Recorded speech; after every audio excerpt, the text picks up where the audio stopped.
Amazing. नाही नाही sir, असं नाहीये. नाही, काय विचार करत होता तुम्ही? कंपनीबद्दल काही आहे का? या प्रॉडक्टबद्दल काही आहे का? नाही असेल तर तुम्ही शेअर करू शकता. आवडेल मला ऐकायला. काय?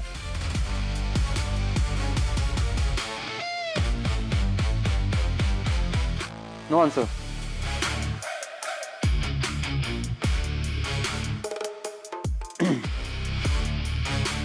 एक काम करा, उद्याचं प्रेझेंटेशन तुम्ही रेडी करा.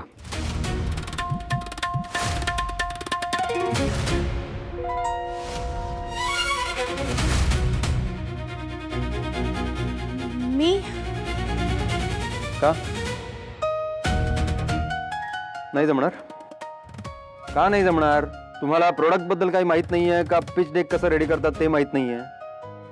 येईल ना. मी करेन सर प्रेझेंटेशन रेडी. उद्याचं प्रेझेंटेशन खूप महत्वाचं आहे. या प्रेझेंटेशनवरच आपल्या प्रोडक्टची मार्केटमधली विजिबिलिटी अवलंबून असेल. एक सुद्धा चूक खूप महागात पडेल. एखाद्या एरियामधल्या डिस्ट्रीब्युटरने जर आपलं प्रोडक्ट नाकारलं तर आपलं खूप नुकसान होऊ शकतं. हे लक्षात आहे ना? मला माहिती आहे सर, पण उद्याचं प्रेझेंटेशन चांगलंच होईल. I hope you understand the importance of it. तसं जर नाही झालं तर कंपनीतून काढून टाका. हं? म्हणजे तुम्ही असंच म्हणणार होता ना सर, पण मी अशी वेळ येऊ देणार नाही. मी पेच एकदम व्यवस्थित रेडी करून देईन आणि माझ्यामुळे कंपनीचं काहीच नुकसान होणार नाही.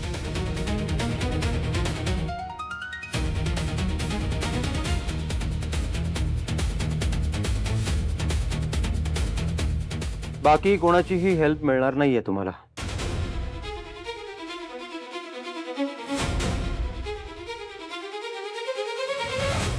मी एकटी पुरेशी आहे सर. मी लागते कामाला. एक मिनिट. तुम्हाला हे प्रेझेंटेशन फक्त रेडी करायचं नाहीये, ते द्यायचं सुद्धा आहे. काय झालं? नाही, एरवी ऑफिसमध्ये सतत बडबड करत फिरत असता, सगळ्यांना सगळं शिकवत असता. मग बघा, एखादं प्रेझेंटेशन नीट देता येतं का ते? ऑफिसमध्ये बसून बाहेरच्या जगाचा विचार करणं सोपं आहे आणि डिस्ट्रीब्युटर्स मिळवणं वेगळं. जरा कठीण आहे, पण बघा जमतंय का? जमेल सर. न जमण्यासारखं काय आहे त्यात? Is it? ठीक आहे, उद्या बघू. जे प्रेझेंटेशन मी केलं असतं ते मी तुम्हाला करायला देतोय. Thank you sir. Thank you for the opportunity. मी कामाला लागते.